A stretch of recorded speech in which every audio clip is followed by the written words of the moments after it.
Hi hello everyone. இன்றைக்கி நம்ம லதாஸ் கைமனமில் பார்க்க போகிறது கிச்சன் கழிவுகளை எப்படி ரொம்ப எஃபெக்டிவாக நம்ம கம்போஸ்ட்டாக மாற்றலாம், அதில் என்னெல்லாம் நம்ம செய்யக்கூடாது, ஒரு நல்ல கம்போஸ்ட் ரெடி ஆகிறதுக்கு நம்ம என்ன மாதிரி நம்ம தயார் பண்ணணும், என்ன மாதிரி பொருட்களை நம்ம உள்ளே ஆட் பண்ணக்கூடாது, ப்ளஸ் பிகினர்ஸாக இருக்கும்போது நமக்கு சின்ன சின்ன மிஸ்டேக்ஸ் வரும் இல்லையா, அந்த மிஸ்டேக்ஸ் எல்லாம் நம்ம எப்படி தவிர்க்கலாம், அதை பற்றி தான் இந்த வீடியோ இன்னும் டீட்டெயிலாக கொடுத்துருக்கேன். ஆல்ரெடி கம்போஸ்ட்டை பற்றி ஒரு டீட்டெயில் வீடியோ என்னோடய சேனலில் இருக்குது, செக் பண்ணி பாருங்கள். அதையும் இந்த மாதிரி ஒரு தரமான கிச்சன் வேஸ்ட்லேருந்து ஒரு கம்போஸ்ட் ரெடி பண்ணுறது எப்படிங்கிறது தான் இப்போ பார்க்க போகிறோம். ஃபஸ்ட்டு இதில் என்னெல்லாம் ஆட் பண்ணலாம், என்ன ஆட் பண்ணக்கூடாது, பொருள்கள் எந்த மாதிரி நம்ம சேர்க்கலாம் அப்படிங்கிறத தான் பார்க்க போகிறோம். இப்போ பார்த்தீங்கன்னா நான் இங்கே வச்சுருக்கிறது காய்கறி கழிவுகள் ப்ளஸ் பூ கழிவுகள். அதாவது நம்ம கிச்சனில் நம்ம அன்றாட பயன்படுத்தி முடித்த பிறகு வர்ற தோல், அந்த காய்கறியோட தோல், பழத்தோல் இதெல்லாம் வச்சுருக்கேன். இது கூட இன்றைக்கி நான் ஒரு மாலையோட பூவெல்லாம் எடுத்து வச்சுருக்கேன்.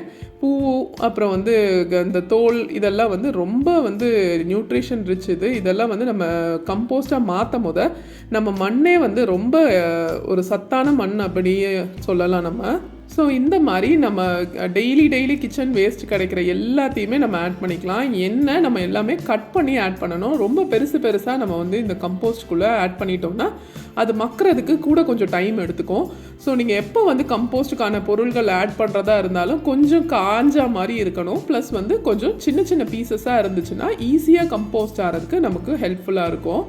நம்ம காய்கறி தோல், பழத்தோல் இதெல்லாம் கொஞ்சம் பெருசாக இருந்துச்சுன்னா நம்ம முடிஞ்ச அளவுக்கு கொஞ்சம் சின்னதாக கட் பண்ணி போடலாம்.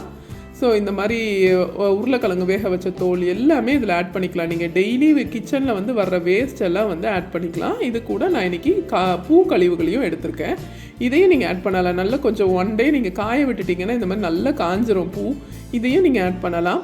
ப்ளஸ் நீங்கள் அதே மாதிரி நான் சொன்னது தான், எந்த ஒரு பழத்தோலை நீங்கள் ஆட் பண்ணாலும் கொஞ்சம் சின்ன பீஸாக நீங்கள் கட் பண்ணி ஆட் பண்ணும்போது அது சீக்கிரமே மக்கிறதுக்கு நமக்கு வாய்ப்பாக இருக்கும். ரொம்ப பெரிய பீஸா, இவ்வளோ பெரிய பீஸா ஆட் பண்ணாமல் நம்ம இந்த மாதிரி குட்டியாக கட் பண்ணி இந்த மாதிரி டெய்லி உள்ள வேஸ்ட்டை கலெக்ட் பண்ணி வச்சுக்கணும். இதில் முக்கியமான பாயிண்ட் என்னென்னா, டெய்லி வேஸ்ட்டு அன்றைக்கே நம்ம கம்போஸ்ட் பின்னில் ஆட் பண்ணிடணும். 2-3 நாள் நம்ம அந்த வேஸ்ட் அப்படியே விட்டுட்டோம்னா அது அழுவ ஆரம்பிச்சிடும். ஸோ அந்த மாதிரி பண்ணக்கூடாது. ஸோ டெய்லி வேஸ்ட்டை டெய்லி கம்போஸ்ட் பின்னில் ஆட் பண்ணிக்கணும். இப்போ ஃபஸ்ட்டு கம்போஸ்ட் ஸ்டார்ட் பண்ணுறதுக்கு முன்னால் நமக்கு தேவைப்படுறதுன்னு பார்த்தீங்கன்னா ஒரு 3-4 க்ரோ பேக்ஸ்.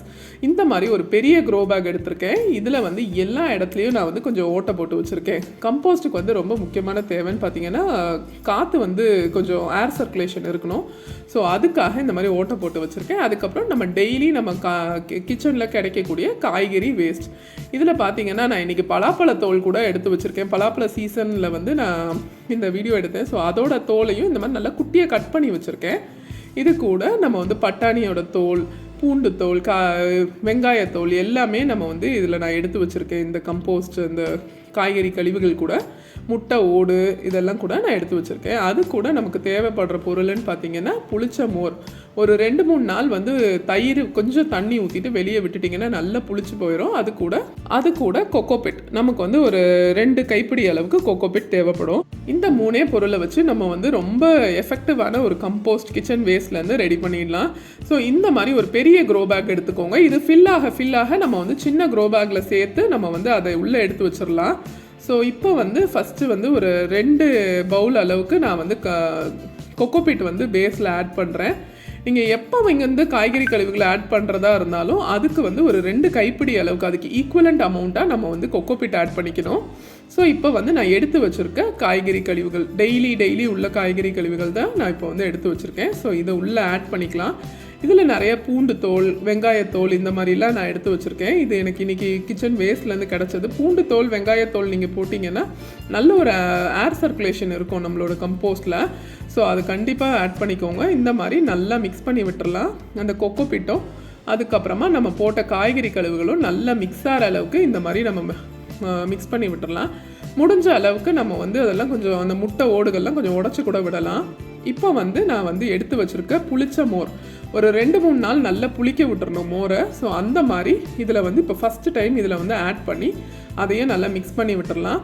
இந்த மாதிரி இது டே ஒன் நீங்கள் கொக்கோபிட் ஆட் பண்ணி காய்கறி கழிவுகள் ஆட் பண்ணி அதுக்கு கூட புளிச்ச மோர் ஆட் பண்ணிவிட்டு இந்த மாதிரி முடிஞ்ச அளவுக்கு இந்த முட்டை ஓடுகள் இதெல்லாம் கொஞ்சம் ஈஸியாக கொஞ்சம் நம்ம உடச்சி விட்டுட்டோன்னா அது கம்போஸ்ட் ஆகிறதுக்கு ஈஸியாக இருக்கும். ஸோ இந்த மாதிரி நல்லா மிக்ஸ் பண்ணிவிட்டு இதுக்கு வந்து ஒரு துணி போட்டு மூடி வச்சிடலாம். ஏன்னா இது வந்து க்ரோ பேக் அப்படிங்கிறதுனால நம்ம வந்து பிளாஸ்டிக் மூடி இதுக்கு கொடுத்தோன்னா இது வந்து வெயிட் தாங்காது. ஸோ இதுக்கு வந்து ஒரு பழைய டவலோ இல்லைன்னா பழைய பெட்ஷீட்டோ இதுக்கு இந்த சைஸுக்கு ஏற்ற மாதிரி அந்த க்ரோ பேக்கோட வாயை மூடுற அளவுக்கு நீங்கள் வந்து எடுத்துக்கலாம். எடுத்துட்டு ஒரு 3-4 கிளிப்பு எல்லா சைடும் இந்த மாதிரி கிளிப்பு போட்டிங்கன்னா இது வந்து நல்லா செக்யூர் பண்ணி நம்ம வந்து உள்ளே எடுத்து வச்சிடலாம். இது வந்து டே ஒன் வந்து இந்த மாதிரி பண்ணி இதை வந்து நிழல் பாங்கான இடத்துல தான் வைக்கணும். ரொம்ப டைரக்ட் வெயில் படுற மாதிரி நீங்கள் கம்போஸ்டையோ இல்லைன்னா நம்ம மூடி வைக்கிற கம்போஸ்ட் எதுவுமே நம்ம வந்து டைரக்ட் வெயிலில் வைக்கக்கூடாது. ஸோ இந்த மாதிரி நிழல் பாங்கான இடத்துல எங்கே வந்து சன்லைட் வராதோ இந்த மாதிரி ஒரு படிக்கடியிலையோ எங்கே வேணுமோ நீங்கள் வச்சிடலாம். இப்போ நெக்ஸ்ட் டே பார்த்தீங்கன்னா இதே மாதிரி நம்ம வீட்டில் என்னெல்லாம் கிச்சன் வேஸ்ட் கிடைக்குதோ அதை வந்து நான் இங்கே எடுத்துகிட்டு வந்திருக்கேன். இது நேற்று நான் வந்து ரெடி பண்ண கம்போஸ்ட்.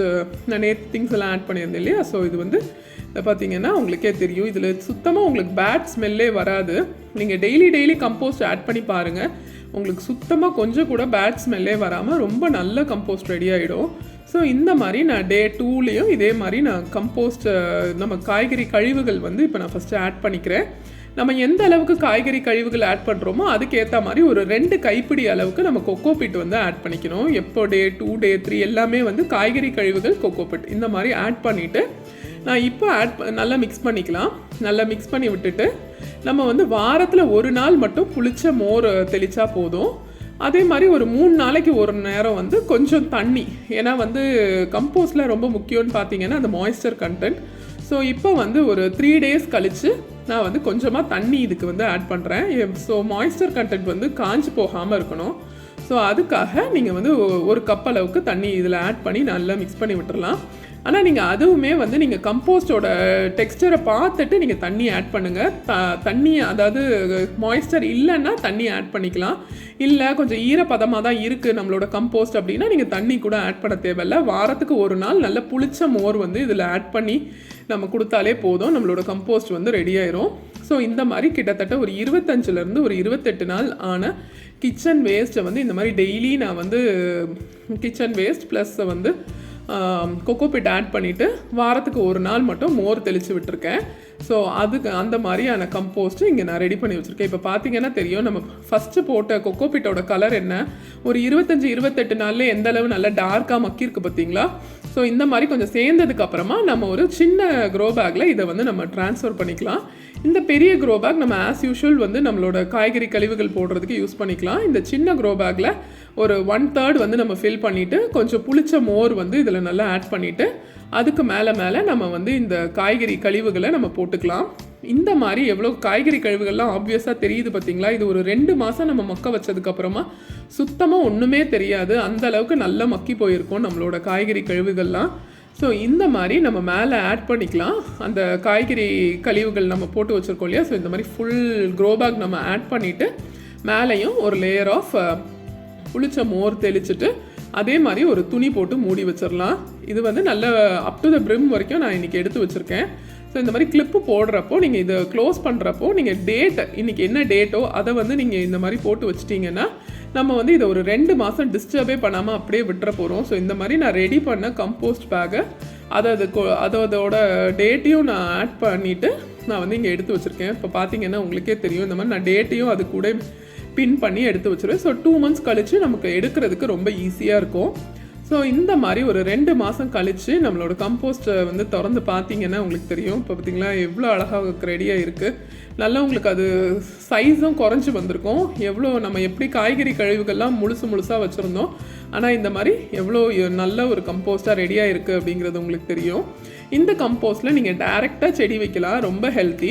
இல்லைனா வந்து நீங்கள் வந்து செடிகளுக்கு மேலே போட்டு கிளறி விடலாம். இந்த கம்போஸ்ட்டை செடிகளுக்கு ரொம்ப ஆரோக்கியமானதாக இருக்கும். ப்ளஸ் நம்மளோட 15 days இல்லைனா ஒரு 30 daysக்கு ஒன்ஸ் வந்து இந்த கம்போஸ்ட்டை எல்லா செடிக்குமே நம்ம போட்டு விட்டோம்னா நம்மளை எஃபெக்டிவ் ஒரு வேஸ்ட் மேனேஜ்மெண்ட் பண்ண மாதிரியே இருக்கும். நம்மளோட கிச்சன் கழிவுகளை ரொம்ப எஃபெக்டிவாக ரொம்ப எக்கனாமிக்கலாக நம்ம வந்து உரங்களாக நம்ம மாற்றிடலாம். ஈஸி அண்ட் எஃபெக்டிவ் மெத்தடும் கூட. கண்டிப்பாக ட்ரை பண்ணி பார்த்துட்டு எனக்கு ஃபீட்பேக் சொல்லுங்கள். Please like, share and subscribe to my video.